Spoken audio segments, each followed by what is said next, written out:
साथियों, why and how to choose co founders, मैं दो शब्दों में बात करूंगा। व्हाई तो पहले तो को फाउंडर क्यों चाहिए, एंड हाउ चाहिए तो कैसे चुने। यदि ये दो को आपने सॉल्व कर लिया तो समझिए कि आपके स्टार्टअप की गाड़ी थोड़ी आसान हो जाएगी। खासकर जब आप कोई इनोवेटिव बिजनेस कर रहे हैं, खासकर जब आप कोई फ्यूचरिस्टिक रिसर्च ओरिएंटेड बिजनेस कर रहे हैं, खासकर जब आप कोई ऐसा बिजनेस कर रहे हैं जिसमें बहुत सारे फंक्शंस होने वाले हैं और मास तक जाना है, तो को फाउंडर्स जरा इंपॉर्टेंट हो जाते हैं। आपको लगता होगा को फाउंडर की जरूरत क्यों है आखिर, ठीक है मैं तो अकेला ही कर लूंगा। तो आइए दुनिया के सबसे ब्रिलियंट माइंड्स को मैं दिखाता हूं और दुनिया की बहुत सारी सक्सेसफुल कंपनीज को दिखाता हूं जिनके इस मुकाम पर पहुंचने में उनकी टीम अर्थात उनके को फाउंडर्स का बहुत बड़ा हाथ है। आइए स्क्रीन पे देखते हैं टॉप मोस्ट कंपनियां जो एक नहीं कहीं दो कहीं तीन कहीं चार चार को फाउंडर भी थे।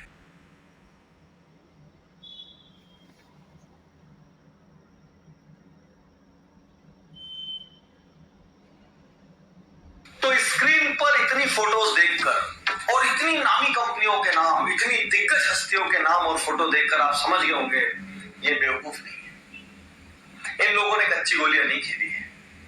इन लोगों ने यदि को फाउंडर्स लिए हैं और दुनिया की सबसे बड़ी एंटिटीज यदि को फाउंडर्स के भरोसे खड़ी हुई हैं तो कोई तो बात होगी, तभी ये को फाउंडर लेते हैं। लेकिन इस वाई को हम लोग भी समझ लेते हैं कि आखिर ये लोग को फाउंडर लेते क्यों हैं और आपको क्यों लेना चाहिए।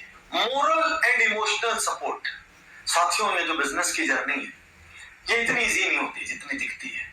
जॉब में तो 10 to 6 में मामला खत्म हो गया, कभी ओवर टाइम आप कर रहे हो ज्यादा से ज्यादा, लेकिन लोड नहीं आता। कंपनी लॉस में जाए, कंपनी प्रॉफिट में जाए, आपको सैलरीज मिलती रहती है। कोई छापा पड़ जाए, कोई गड़बड़ हो जाए, कोई जांच बढ़ जाए, इन्वेस्टिगेशन आ जाए, एम्प्लॉइज पे विशेष फर्क नहीं पड़ता, जो कुछ होता है ओनर्स पे होता है। मार्केट में मंदी आ जाए, कोई और चीज हो, कहीं कोई कंसाइनमेंट फेल हो जाए, कोई दगाबाजी कर दे, कोई बिजनेस कमिटमेंट को मिस कर दे, सारी लायबिलिटीज ओनर पे आती है। तो ये राह आसान नहीं है और कभी कभी कंपटीशन इतना इंटेंस हो जाता है कि समझ ही नहीं आता क्या करें। ऐसे में आपको मोरल सपोर्ट की जरूरत होती है, ऐसे में आपको इमोशनल सपोर्ट की जरूरत होती है। और दो तीन को फाउंडर जब रहते हैं ना तो वो एक दूसरे की शील्ड बन जाते हैं, ढाल बन जाते हैं। हाँ, ऐसा भी होता है कभी कभी कि एक लेवल पर ग्रो करने के बाद उनके बीच कन्फ्लिक्ट्स पैदा हो सकते हैं, लेकिन कन्फ्लिक्ट तो कहीं भी पैदा हो सकते हैं। कन्फ्लिक्ट तो आपके अपने भाई के साथ पैदा हो सकते हैं, कन्फ्लिक्ट तो आपके अपने वाइफ के साथ या अपने हस्बैंड के साथ पैदा हो सकते हैं। कन्फ्लिक्ट्स का क्या करेंगे, कन्फ्लिक्ट तो कहीं भी आ सकता है। लेकिन आप सोचिए ये जितनी भी कंपनियां खड़ी हुई है, चाहे वो फ्लिपकार्ट हो, चाहे वो गूगल हो, चाहे वो एप्पल हो, ये सब में को फाउंडर्स हैं और इन सब ने एक दूसरे को मोरल एंड इमोशनल सपोर्ट दिया है। सोचिए आपके घर में कोई दुर्घटना हो जाए तो भी तो कोई को फाउंडर है जो संभाले रखता है। सोचिए आपको कुछ बीमारी हो जाए, कोई बड़ी डिसीज हो जाए तो भी तो आपकी कंपनी ट्रैक पे चलती रहती है। सोचिए कहीं कोई बड़े बायर का सामना करना हो, कोई बड़ी जगह के लिए बिड करना हो, आप थोड़े से घबराए हुए हैं, थोड़ी हिम्मत हार रहे हैं, तो कोई दूसरा बाजू में साथ बैठा है और वो आपको मोरल एंड इमोशनल सपोर्ट दे रहा है। तो ये एक दूसरे को सपोर्ट देते देते गाड़ी निकल जाती है। अन्यथा इस जर्नी में कभी कभी पर्पस ही खो जाता है, समझ ही नहीं आता why we are doing this, why we are taking so much of pain. तो इसलिए एक को फाउंडर रखना जरूरी है। Better decision making. साथियों, जब दो तीन लोग रहते हैं डिसीजन में और उनका गोल कॉमन है कि ग्रो करना है या बिलियन डॉलर कंपनी बनना है या यूनिकॉर्न बनना है या इंडिया में बहुत सारे राज्यों तक फैलना है या इतने सब्सक्राइबर चाहिए या इतना यूजर बेस चाहिए, इतनी प्रोडक्ट यूनिट सेल करनी है, जब गोल कॉमन रहता है और दो तीन लोग डिसीजन में इन्वॉल्व होते हैं अपने अपने स्किल सेट्स के साथ, अपने अपने एक्सपोजर के साथ, अपने अपने एक्सपीरियंस और एक्सपर्टीज के साथ, तो बिलीव कीजिए सफलता की संभावना बहुत ज्यादा होती है। जब आप अकेले होते हैं, आप कितने भी टैलेंटेड क्यों ना हो, कोई ना कोई पहलू आपसे इग्नोर हो ही जाएगा। शतरंज खेला है आपने, तो जब दो लोग शतरंज खेलते हैं तो तीसरा जो आता है वो ना एक सेकंड में बता देता है ये मर रहा है, देखो यहाँ पर रिस्क है। इसीलिए बचपन में जब हम शतरंज खेलते थे और कोई अचानक आता था, हम कहते थे चाल नहीं बताना, बिल्कुल बीच में नहीं बोलना। तो जब कोई थर्ड पार्टी रहती है ना उसको तुरंत दिखता है। मैं आपको बताता हूँ एक छोटे से एग्जांपल से। मैंने बहुत सारी बुक्स लिखी हैं जो बेस्ट सेलर हुई, आपने नाम भी सुना होगा, शायद पढ़ी भी होंगी। Power thinking, aspire before you expire, जीत या हार रहो तैयार, सफल वक्ता सफल व्यक्ति, जुड़ो जुड़ो जीतो। आप अचरज करेंगे, मैं ये बुक बुक्स लिखने के बाद इनको 25 बार 50 बार एडिट करता था। माइन्यूटली जितनी मेरी क्षमता है पूरी क्षमता डाल के मैं सोचता था इसमें कोई मिस्टेक ना निकले। उसके बाद जैसे ही मैं प्रूफ रीडर के पास भेजता था वो 100 मिस्टेक्स निकालता था और मैं अचरज में पड़ जाता था कि इतनी बार चेक करने के बाद भी मुझे मिस्टेक क्यों नहीं दिखी। और उस प्रूफ रीडर से लेके मैं जब एक और प्रूफ रीडर के पास भेजता था तो वो उसके काम में मिस्टेक निकाल देता था। तो को फाउंडर्स की ब्यूटी है गलतियां कम होती है, डिसीजन मेकिंग इंप्रूव होती है और वो पहलुओं को भी आप देख पाते हैं जिन पहलुओं को किसी इमोशनल रीजन से, अंडरस्टैंडिंग के रीजन से, पर्सनल रीजन से आप नहीं देख पा रहे हैं। कई बार एक्सपोजर और एक्सपीरियंस भी रीजन होता है। हो सकता है आपको उस फील्ड का उतना एक्सपोजर और एक्सपीरियंस ना हो, ऐसे में आपका एक कॉम्प्लीमेंट्री को फाउंडर आपको बहुत बहुत बहुत लाभ पहुंचा सकता है। डिवीजन ऑफ रिस्पॉन्सिबिलिटी, यूं तो मैं आपको कह सकता हूं कि एक आदमी भी सारा काम कर सकता है और ये भी ध्यान से समझ लें कि मैं यहाँ पे को फाउंडर रखने को प्रमोट नहीं कर रहा हूं, मैं खाली बता रहा हूं कि आजकल जो बड़ी कंपनियां बन रही है जो फैमिली ओन्ड नहीं है उनको यदि छोड़ दिया जाए तो जितने भी लोग स्क्रैच से कंपनियां बिल्ड कर रहे हैं मैं एक ट्रेंड देख रहा हूं कि इन सब में को फाउंडर्स है। इसलिए मैं आपको बता रहा हूं कि why you should keep a co founder, लेकिन चॉइस निश्चित रूप से आपकी। डिवीजन ऑफ रिस्पॉन्सिबिलिटी, सोचिए व्यापार में कितना काम होता है। व्यापार के कंसेप्ट पे काम करना है, विजन पे काम करना है, बिजनेस प्लान पे काम करना है, मार्केटिंग पे काम करना है, सेल्स पे काम करना है, डिस्ट्रीब्यूशन पे काम करना है, एचआर पे काम करना है, ब्रांडिंग पे काम करना है, लीगल पे काम करना है, क्वालिटी पे काम करना है, आईपीआर पे काम करना है। कितने काम है, आप एक पकड़ेंगे दूसरा छूट जाएगा, दूसरा पकड़ेंगे तीसरा छूट जाएगा। आप सोचेंगे यहाँ पे स्टाफ लाके बिठा दूं तो अच्छा स्टाफ आ गया तो एरिया का काम हो जाएगा, अच्छा स्टाफ नहीं आया तो नीचे चला जाएगा। को फाउंडर होने से आप लोग आपस में रिस्पॉन्सिबिलिटी बांट सकते हैं और वो स्टाफ मेंटेलिटी से नहीं होगा, वो ओनर मेंटेलिटी के साथ ना तो घड़ी देखेगा और ना ही मेहनत से थकेगा, क्योंकि उसको भी वही गोल हासिल करना है, उसका भी वही सपना है जो आपका सपना है। इसलिए डिवीजन ऑफ रिस्पॉन्सिबिलिटीज के एंगल से, अच्छा डिवीजन ऑफ रिस्पॉन्सिबिलिटी की एक ब्यूटी क्या है, it speeds up the project because simultaneously you can do multiple task. तो आप एक साथ कई टास्क कर पाते हैं, पूरे में एंगेज नहीं होते हैं। तो आप एक साथ जब कई टास्क कर पाते हैं ना आपकी सफलता के चांस ज्यादा बढ़ जाते हैं। प्रोजेक्ट कंप्लीशन एक्यूरेट टाइम्स पे होता है और कभी कभी अर्ली भी होता है। मोस्ट इंपॉर्टेंट कॉम्प्लीमेंट्री स्किल्स, समझिए आप टेक में बहुत अच्छे हैं और सेल्स में अच्छे नहीं है तो आपका टेक तो बहुत अच्छा जाएगा लेकिन माल बिकेगा नहीं बाजार में। और सोचिए आप सेल्स में बहुत अच्छे हैं और टेक में अच्छे नहीं तो टेक टीम आपकी छका, तो आपकी टेक टीम आपको छकाती रहेगी, आप पकड़ ही नहीं पाएंगे क्या चल रहा है।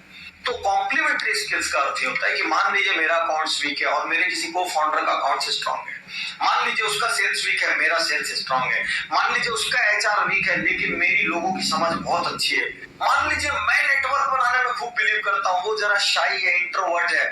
हम दोनों जब कॉम्प्लीमेंट करेंगे ना सफलता के चांसेस बहुत ज्यादा रहेंगे। तो इसलिए कॉम्प्लीमेंट्री स्किल के एंगल से को फाउंडर का होना एक एसेट की तरह काम करता है। एक इंपॉर्टेंट नेगेटिव एंगल को भी देख लेते हैं, रिस्क मिटिगेशन। मान लीजिए कोई रिस्क आ गया, risk of life, risk of loss, risk of product failure, risk of reputation failure, risk of legal action. तो एक को फाउंडर है आपके पास सपोर्ट करने के लिए। सोचिए आपके पास उतना पैसा नहीं है तो हो सकता है आपका को फाउंडर पैसा लगा दे। ऑनगोइंग जर्नी में हो सकता है आपके पैसे खत्म हो जाए, आपका को फाउंडर उसमें फंड ले आए।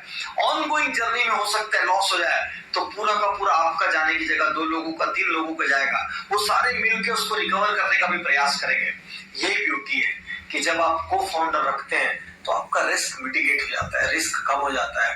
कौन कौन सा risk, emotional risk, financial risk, legal risk, सारे किस्म के रिस्क 2-3 लोग मिलके मिटिगेट कर देते हैं।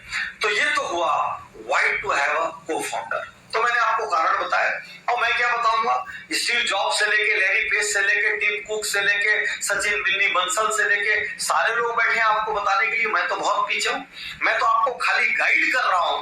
यदि संभव है और खासकर इनोवेटिव स्टार्टअप है, try to have a co founder.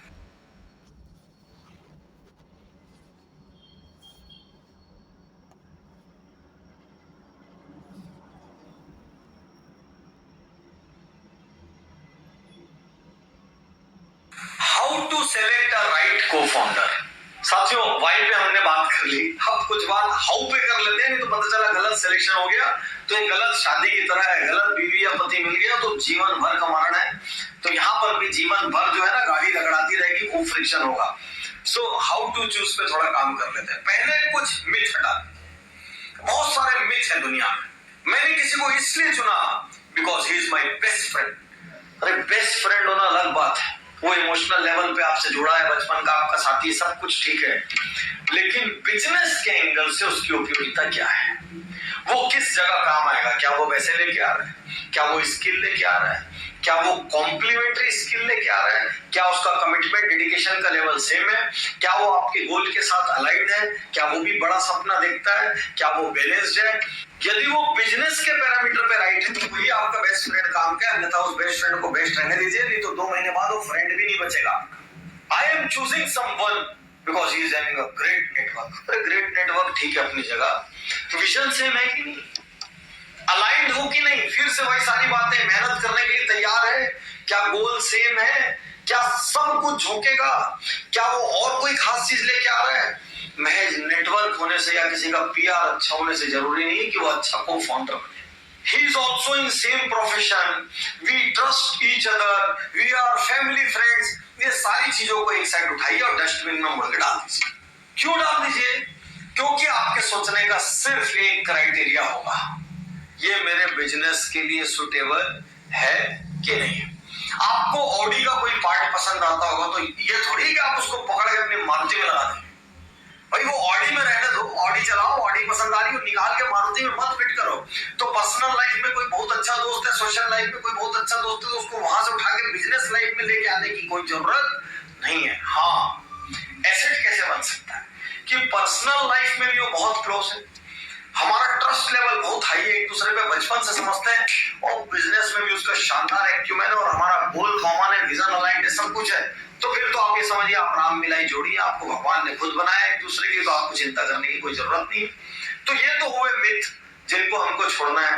आइए कुछ लॉजिकल पॉइंट पे डिस्कस करते हैं, how to choose a right co founder. A complementary temperament, अर्थात यदि आप थोड़े गुस्से हैं, यदि आप थोड़े शॉर्ट टेम्पर हैं, यदि इमोशनली थोड़े से अनस्टेबल है, तो आपको कैसा व्यक्ति चाहिए, जो कूल, जो बैलेंस हो, और वो अपने गुस्से को कंट्रोल में रख सकता हो और संभाल के, सजग होके, बैलेंस होके व्यवहार करता है। यदि आप इंट्रोवर्ट हैं, कितना आनंद आ जाए यदि आपका को फाउंडर एक्सट्रोवर्ट हो, तो कोई प्रेस मीटिंग्स लेनी है, मीडिया ब्रीफिंग्स देनी है, कोई इन्वेस्टर्स से मिलना है, बाहर मीटिंग्स करनी है, डीलर डिस्ट्रीब्यूटर्स को कुछ समझाना है, पब्लिक स्पीकिंग करनी है, तो आपका को फाउंडर कर रहा है। तो आपके पर्सनैलिटी के गैप्स को फिल करने वाला यदि को फाउंडर हो, कॉम्प्लीमेंट्री टेम्परामेंट हो, तो लंबी दूरी तक सफलतापूर्वक जाने की संभावनाएं बहुत बढ़ जाती है। Diversity on your founding team will give you strength, and most important, even the employees and investors take it very very positively. Different operational skill.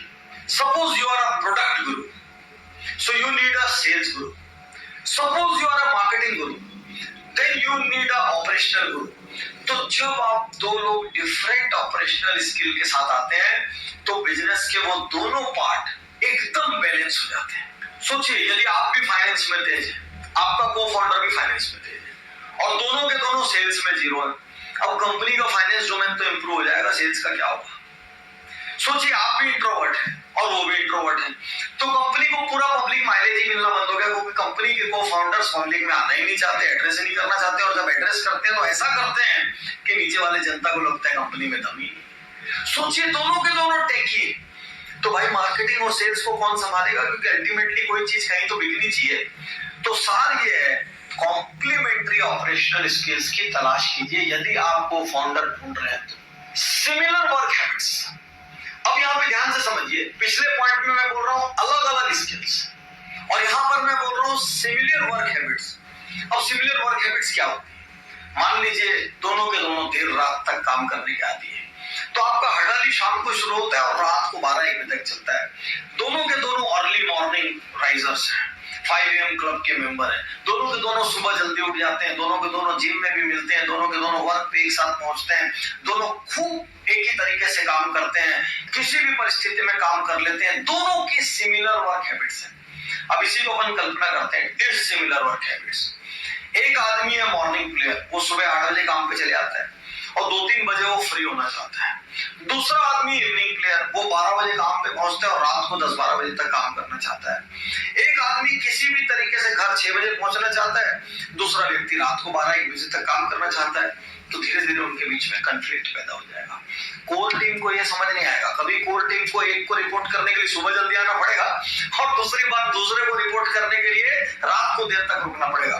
इन दोनों को आपस में एक दूसरे को टाइम देने के लिए वक्त नहीं मिलेगा, फैमिलीज में भी डिससेटिस्फेक्शन होगा, दोनों में डिससेटिस्फेक्शन होगा और अल्टीमेटली एक लड़ाई में बदल जाएगा और फाइनली आप अलग अलग हो जाएंगे। So similar work habits is a very important factor. A past history of working together. सोचिए आपके पास 2 चॉइस है, दोनों को फाउंडर अच्छे, कोई ना कोई कॉम्प्लीमेंट्री स्किल रखते हैं, लेकिन एक के साथ आपने कभी काम नहीं किया है, लेकिन दूसरे के साथ आपने काम किया और वो पीरियड की आपके पास अच्छी यादें हैं क्योंकि आप लोग एक दूसरे के साथ अच्छे से जेल हुए थे। किसको चुनिए? ब्लाइंड गेम मत खेलिए, उसको चुनिए जिसके साथ आपकी हिस्ट्री है, क्योंकि आप टेम्परामेंट समझते हैं, क्योंकि आप हिडन पर्सनैलिटी ट्रेट समझते हैं, पर्सनैलिटी के गैप समझते हैं, एक दूसरे को अकोमोडेट करने के लिए आप तैयार रहेंगे, ईगो क्लैशेस नहीं होंगे। आप हमेशा देखिए जो आपके चाइल्डहुड फ्रेंड्स रहते हैं उनके साथ आप खूब एडजस्ट कर लेते हैं, कैसी भी भाषा का इस्तेमाल कर लेते हैं, आपको कभी नकली नहीं होना पड़ता, आपको कभी चोला या लबादा नहीं उड़ना पड़ता, कुछ और नहीं बनना पड़ता। लेकिन जो नई नई दोस्तियां होती बाद में बिजनेस के जीवन में, बिजनेस के स्पैन में, आप देखेंगे हमेशा फॉर्मेलिटी का एक पर्दा होता है। क्यों होता है? क्योंकि आप उसके सामने कुछ प्रिटेंड करते हैं, कुछ बन रहे हैं, लेकिन चाइल्डहुड वाले के साथ ये नहीं होता। सिमिलरली किसी के साथ आपकी पुरानी वर्किंग हिस्ट्री है, आप उसके साथ ऑलरेडी थोड़ा फ्री हो चुके हैं, आपको एक दूसरे की वीकनेस स्ट्रेंथ मालूम है, आपको नकली बनने की कोई आवश्यकता नहीं है। तो यदि चुनने का मौका मिले तो ऐसे को चुनिए जिसके साथ पास्ट हिस्ट्री